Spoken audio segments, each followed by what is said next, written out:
കേരള പോലീസിൽ ഒരു പതിവില്ലാത്തൊരു വിപ്ലവം സംഭവിച്ചിരിക്കുകയാണ്. പോലീസ് അസോസിയേഷനിൽ അടിമുടി ഉടച്ചു വാർക്കൽ ഉണ്ടാകുന്നു. അസോസിയേഷനുകളുടെ ആധിക്യം കുറച്ച്, ഒരു യൂണിയൻ ഇല്ലാതായി, ഒരു യൂണിയൻ ഇല്ല. പക്ഷേ വളരെ ലോജിക്കലാണ് ആ സാധനം. അതായത് പോലീസിൽ രണ്ട് തരത്തിലാണ് ഈ എൻട്രി ഉണ്ടാകുന്നത്. ഒന്ന് സാധാരണ പോലീസുകാരൻ, പണ്ട് കോൺസ്റ്റബിൾ എന്ന് പറയും, ഇപ്പോൾ സിവിൽ പോലീസ് ഓഫീസർ എന്ന് പറയും. പിന്നെ രണ്ടെന്ന് പറഞ്ഞാൽ SI ടെസ്റ്റ് എഴുതി കയറുന്നവർ. ഇങ്ങനെ രണ്ട് എൻട്രി ആണുള്ളത്. ഈ സിവിൽ പോലീസ് ഓഫീസറായി കയറുന്ന ആൾക്ക് പരമാവധി ഗ്രേഡ് SI വരെ ആവാം, ഗ്രേഡ് SI വരെ ആവാം. അത് അവര് ഒരു PSC ഒരു സംവിധാനത്തിലൂടെ വരുന്നത്. SI വരെയാവും, ചിലർ SI വരെയാവും. SI തന്നെ, ഗ്രേഡ് SI എന്ന് പറയുമ്പോൾ SI ആണല്ലോ, ഗ്രേഡ് SI വരാം. പിന്നെ ഉള്ളതെന്ന് പറഞ്ഞാൽ മറ്റേ PSC പരീക്ഷ എഴുതി SI ആവുന്ന ആളുകൾ, അവർക്ക് ആക്ച്വലി നോൺ SP വരെ, IPS SP വരെ ആവാം. ചിലർക്ക് ഇത് കൺഫേർഡ് ആയി അവർ IPS കിട്ടും. അപ്പം ഇപ്പം ഉണ്ടാകുന്ന മാറ്റം, പണ്ട് നേരത്തെ 3 പോലീസ് അസോസിയേഷനുകൾ ഉണ്ടായിരുന്നു. അത് കേരള പോലീസ് അസോസിയേഷൻ, അതെ 3 പോലീസ്, അതായത് പിന്നെ പോലീസ് ഓഫീസേഴ്സ് അസോസിയേഷൻ, പിന്നെ senior police officers association. Senior police officers association DYSPമാരും SP-മാരുമാണ് ഉണ്ടായിരുന്നത്. മറ്റടുത്ത് ഗ്രേഡ് SI മുതലുള്ള SI-മാരും ASI മുതൽ ഓഫീസേഴ്സ് അസോസിയേഷനും ബാക്കി കോൺസ്റ്റബിൾ അങ്ങനെയാണ് ഉണ്ടായിരുന്നത്. ഇപ്പൊ ആ സംവിധാനം മാറിയിട്ട് എൻട്രി എന്ന് പറയുന്ന ഒരു അടിസ്ഥാനത്തിൽ പോലീസുകാരനായി കയറുന്നവരെല്ലാം ഒരു അസോസിയേഷൻ, SI മുതൽ കയറുന്നവരെല്ലാം വേറൊരു അസോസിയേഷൻ, അങ്ങനെ 2 അസോസിയേഷനായിട്ട് വരുന്നു.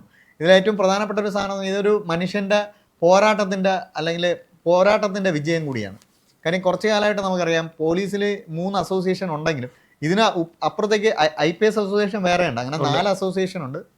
IPS അസോസിയേഷൻ ഇപ്പോഴും അവിടെ ഉണ്ട്. അപ്പം എന്നാൽ ഈ 3 പോലീസ് അസോസിയേഷൻ ഉണ്ടെങ്കിലും ഇതിലെ പോലീസ് ഓഫീസേഴ്സ് അസോസിയേഷനാണ് ഇതിനെല്ലാം ഭരിച്ചുകൊണ്ടിരുന്നത്. ആക്ച്വലി അവർ ഹൈജാക്ക് ചെയ്യായിരുന്നു ഈ പോലീസ് സംവിധാനത്തെ മുഴുക്ക. അവരാണ് എല്ലാം തീരുമാനിക്കുന്നത്.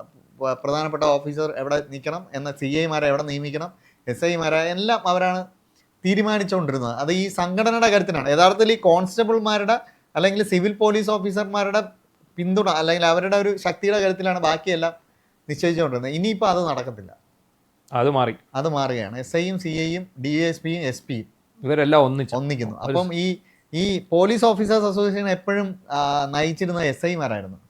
ഇനി അവർക്കത് കഴിയത്തില്ല. ഒരുപക്ഷെ ആ അസോസിയേഷന് ചിലപ്പോൾ ഒരു SP-ക്ക് ആഗ്രഹം വന്നാൽ ഞാൻ നയിക്കാന്ന് വെച്ചാൽ ആ SP ആയിരിക്കും നയിക്കുക, അല്ലെങ്കിൽ DSP-മാർക്ക് അവിടെ നയിക്കാം.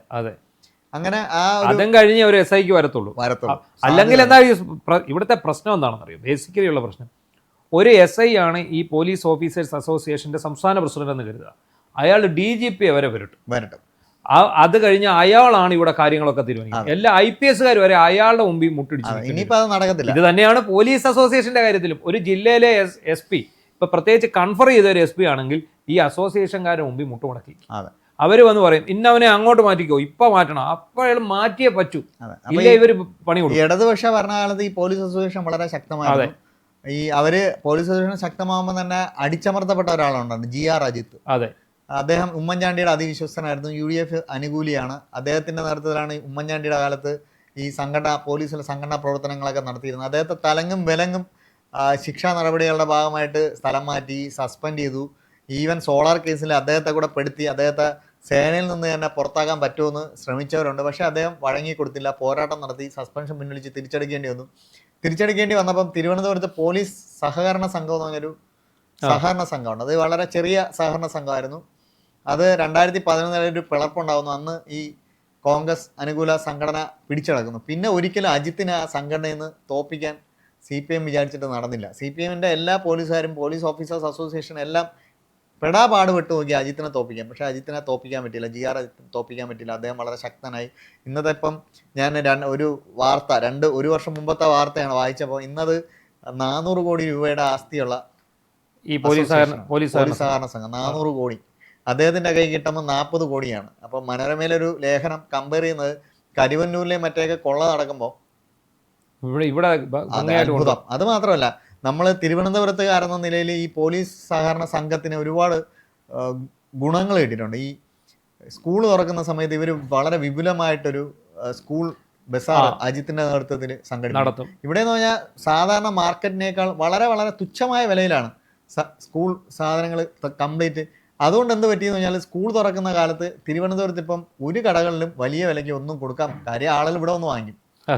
അതേപോലെ തന്നെ സാധാരണക്കാർക്കും അവിടെ കയറി സാധനം ഓണച്ചന്ത നടത്തുന്നുണ്ട്, ഓണച്ചന്ത എല്ലാം നടത്തുന്നുണ്ട്. അതൊരു വലിയ വിജയമാണ്.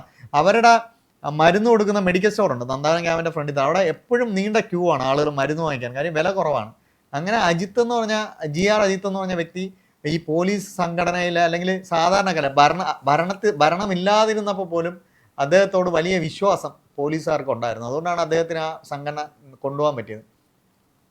അജിത്ത് എന്ന് പറഞ്ഞാൽ അദ്ദേഹമാണ് ഈ പുതിയ UDF സർക്കാർ വന്നപ്പോൾ പോലീസിൽ 2 അസോസിയേഷൻ മതി എന്നൊരു നിർദ്ദേശം മുന്നോട്ട് വെച്ചത്. DGP 3 എണ്ണം വെച്ചു. അത് അദ്ദേഹം വേറൊരു തലത്തിലാണ് അവതരിപ്പിച്ചത്. ഗ്രേഡ് SIയും SIയും CIമാരും ഉൾപ്പെടുന്ന ഒരു സംഘടനയും മറ്റേ സംഘടനയും പോലീസുകാർക്ക് വേണ്ടി മാത്രമായിട്ടൊരു സംഘടന. അത് പറ്റത്തില്ലെന്നും എൻട്രി കയറുന്ന തലത്തിൽ ഇവരെ കൊണ്ടുവരണമെന്നും GR അജിത്താണ് ശക്തമായി പറഞ്ഞത്. അത് തമ്മിൽ ഒരുപാട് ചർച്ചകൾ നടന്നു. നിയമോപദേശം വരെ തേടിയിട്ടാണ് ആഭ്യന്തര വകുപ്പ് അവസാന ഉത്തരവ് ഇറക്കിയത്. അങ്ങനെ GR അജിത്തിന്റെ ഒരു വിജയമായി മാറിയിരിക്കുകയാണിത്. GR അജിത്ത് എന്ന് പറയുമ്പോൾ പോലീസ് സേനയ്ക്ക് ഒരു ഊർജ്ജമായി മാറുകയാണ്. മറ്റേ വേറെ ഒരു CR ബിജു എന്ന് പറഞ്ഞ ഒരാളായിരുന്നു ഇവർക്ക് ഇതിന്റെ കൂട്ടത്തിൽ ഉണ്ടായിരുന്നു. അപ്പൊ അദ്ദേഹത്തെയൊക്കെ സ്ഥലം മാറ്റുമോ, യൂണിഫോം ഇടുന്ന വകുപ്പിൽ പോവോ ഒക്കെ ചെന്ന് ചെയ്തല്ലോ. അപ്പൊ യൂണിഫോം ഇടുന്നതിന് മടിയൊന്നും ഇല്ല എന്നൊക്കെ പറഞ്ഞ് ഇങ്ങനെ ഫേസ്ബുക്ക് പോസ്റ്റൊക്കെ നമ്മൾ കാണുകയുണ്ടായി. അപ്പൊ ഇതിനകത്ത് ഏറ്റവും പ്രധാനപ്പെട്ട പ്രശ്നം ആര് തലപ്പത്ത് വന്നെന്ന് പറഞ്ഞാൽ ഈ പോലീസ് സേന ഇപ്പൊ വലിയ ഒരു ആരോപണത്തിന്റെ നിഴലിൽ നിൽക്കുകയാണ്. ഇപ്പൊ തന്നെ ഈ രമേശ് ചെന്നിത്തല അധികാരത്തിലേറ്റതിന് പിന്നാലെ കസ്റ്റഡി മർദ്ദനം 2ഓ 3ഓ ആയി. ഇപ്പൊ പത്തനംതിട്ട ഒരെണ്ണം ഉണ്ടായി. അതിലൊരു പോലീസുകാരന് സ്ഥലം മാറ്റിയിട്ടുള്ളൂ, SI. അയാളെ സസ്പെൻഡ് ചെയ്തിട്ടില്ല ഇതുവരെ. അയാൾക്കെതിരെ special branch report. GR Ajith വരുമ്പോഴും അദ്ദേഹം ശ്രദ്ധിക്കേണ്ടത് ഇത്തരം ജനകീയമായ വിഷയങ്ങൾ പോലീസുകാർക്കൊപ്പം നിൽക്കുകയല്ല വേണ്ടത്.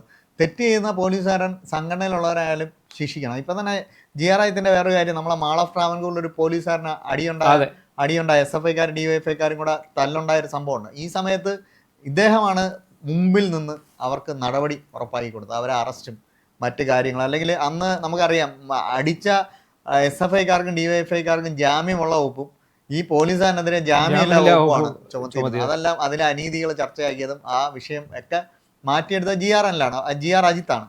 അജിത്ത് സത്യം പറഞ്ഞാൽ MR അജിത് കുമാറിന്റെ ഒരു വിരോധത്തിന് പാത്രമായ ഒരു വ്യക്തി കൂടിയാണ്. അപ്പോൾ MR അജിത്തിന്റെ ഒരു വളരെ കർശനമായ നിരീക്ഷണം GR അജിത്തിന്റെ പേരിലുണ്ടായത്. ഈ 10 കൊല്ലം GR അജിത്തിനെ എങ്ങനെ കൊടുക്കാം എന്ന് പറയുന്ന ഒരു CPM ചിന്തയുടെ ഭാഗമായിട്ടുണ്ടായിരുന്നു. അതിനെല്ലാം അതിജീവിച്ചിട്ടാണ് ഈ സഹകരണ സംഘം നടത്തിയും പോലീസുകാരുടെ കണ്ണിലുണ്ണിയായും പോലീസുകാർക്ക് വേണ്ടി സേവനങ്ങൾ എത്തിച്ചു കൊടുത്ത് അദ്ദേഹം പിടിച്ചു നിന്നത്. ഇപ്പൊ MR അജിത് കുമാർ പുറത്തു പോകുമ്പോൾ GR അജിത് കുമാർ ശക്തനായി എന്ന് പറഞ്ഞാൽ ഇനി ജയിക്കണം ഈ അസോസിയേഷൻ തെരഞ്ഞെടുപ്പിൽ. അത് പിന്നെ ഇപ്പൊ ഓരോ തവണയും നമുക്കറിയാലോ ഇത് വലിയ മായാജാലമാണ് ഈ സത്യത്തിൽ അസോസിയേഷൻ തെരഞ്ഞെടുപ്പ്. ശ്രദ്ധിച്ചിട്ടുണ്ടോ? LDF അധികാരത്തിൽ വരുന്നുണ്ട്, CPM അനുകൂലികളായ പോലീസ്, അതിനകത്ത് CPMന്റെ ഫ്രാക്ഷൻ വരെയുണ്ട്. ഒരിക്കലും രാഷ്ട്രീയപരമായിട്ട് അസോസിയേഷൻ ഉണ്ടാകാൻ പാടില്ല എന്നാണ്.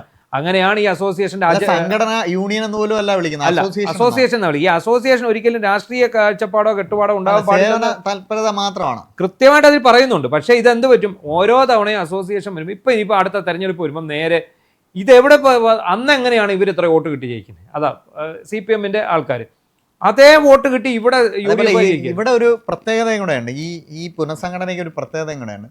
ഈ പുനഃസംഘടനയുടെ പഴയ അസോസിയേഷനും എല്ലാം ഇല്ലാതായി. ഇനി ഒരു ഫ്രഷ് പ്ലാറ്റ്ഫോമിലാണ് ഇലക്ഷൻ നടക്കുന്നത്.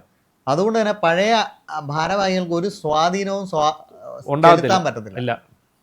അല്ലെങ്കിൽ എന്ത് പറ്റും, അവരിരുന്നുകൊണ്ടായിരിക്കും പുതിയ ഇലക്ഷൻ നടത്തുന്നത്. ഇതിപ്പോ ഗ്രേഡ് SIമാർ വരെ ഉള്ളവർ പോലീസ് അസോസിയേഷനിലല്ലേ വരുന്നു. അതെ. അപ്പൊ ബാക്കി ഡയറക്റ്റ് SIമാർ തൊട്ടല്ലേ മേളിലേക്ക് ഇതായിട്ട് പോകുന്നുള്ളൂ. അപ്പൊ കൃത്യമാണ് ഇതിന് ഇടയ്ക്കൊരാൾ വേണ്ട എന്നുള്ളതാണ് അവർ കണ്ടത്. കാരണം ഈ അസോസിയേഷന്റെ ബാഹുല്യം കാരണം ഈ മന്ത്രിമാർക്കും ഇരിക്കപ്പുറത്തില്ല. ഇത് ഓരോത്തിന്റെ നേതാക്കന്മാർ ചെല്ലത്തില്ലേ, ഞങ്ങൾ ഇന്നതിന്റെ ആളാണ് ഇതിന്റെ ആളാണെന്ന് പറഞ്ഞു. എന്താണെങ്കിലും പോലീസിനൊരു പൊളിച്ചെഴുത്ത് അത്യാവശ്യമാണ് കേരള പോലീസ്. അതെ, അതിന്റെ ഒരു തുടക്കം സംഘടനാ തലത്തിൽ, അല്ലെങ്കിൽ സംഘടന എന്ന് പറയാൻ പറ്റത്തില്ല, അസോസിയേഷന്റെ തലപ്പത്ത് ഇതുണ്ടാവുന്നു. അസോസിയേഷൻ തലപ്പത്തിൽ ഉണ്ടാവുന്നതിന്റെ ഒരു പ്രത്യേകതയായിട്ട് എനിക്ക് തോന്നിയത്, നിലവിലെ ഭാരവാഹികൾക്ക് ഇനി തെരഞ്ഞെടുപ്പിൽ ഒരു തരത്തിലും ഇടപെടൽ നടത്താൻ പറ്റത്തില്ല. അല്ലെങ്കിലും സർക്കാർ മാറിക്കഴിയുന്ന തെരഞ്ഞെടുപ്പിൽ ഒരിക്കലും ഇവർക്ക് ആർക്കും ജയിക്കാൻ കഴിയില്ല. സംഘടനാ സംവിധാനം തന്നെ GR അജിത്തിന്റെ ബുദ്ധിയിൽ പൊളിഞ്ഞു പോവുകയാണ്. CPM പോലും ഒരുപക്ഷെ ഇങ്ങനൊരു സംവിധാനം ഉണ്ടാവുമെന്ന് വിചാരിച്ചാണ് പൊളിച്ചടുക്കി കളഞ്ഞു. ഇവരുടെ ആ പോലീസ് സേനയിലുള്ള പിടിപാട് മുഴുവൻ പൊളിച്ചടുക്കി കളഞ്ഞു. അതാണ്. അപ്പൊ കേരള പോലീസ് കൂടുതൽ കാര്യക്ഷമമാകും എന്ന് നമുക്കിനി കരുതാം.